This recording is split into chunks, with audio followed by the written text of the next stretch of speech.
نبی پاک صلی اللہ تعالی علیہ وسلم نے خود حکم دیا میری بیٹی ام کلثوم کو غسل دینے کے لیے۔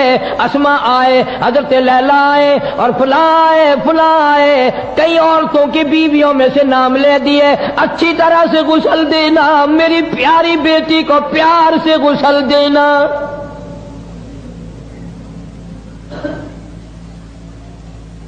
عورتیں غسل دینے میں مشغول رہی، مدنی کریم صلی اللہ تعالی علیہ وسلم دروازے پہ کھڑے ہوئے رو رہی ہیں۔ صحابہ کرام کہتے ہیں ہم دیکھ رہے تھے، اتنے روئے، آنسو ریش داڑھی مبارک سے گزر کر زمین پہ ٹپکنے لگے۔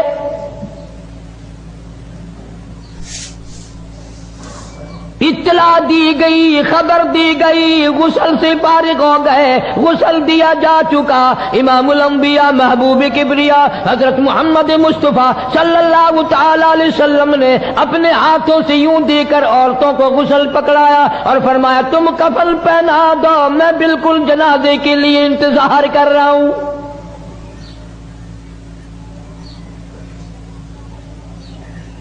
تیرا جنازہ مارکیٹ سے گزرے گا، کسی کا جنازہ بازار سے گزرے گا، کسی کا جنازہ منڈی سے گزرے گا، کسی کا جنازہ اڈے سے گزرے گا، کسی کا جنازہ اسٹیشن سے گزرے گا، کسی کا جنازہ سڑکوں گلیوں سے گزرے گا۔ مالک کائنات کی قسم، ام کلثوم تیرا جنازہ مدینے کی گلیوں سے گزر رہا ہے۔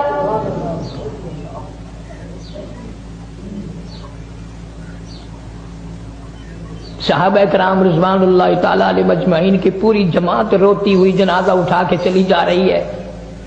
کتابوں میں آتا ہے کہ حضرت عثمان کو غش آ گیا، بے ہوشی طاری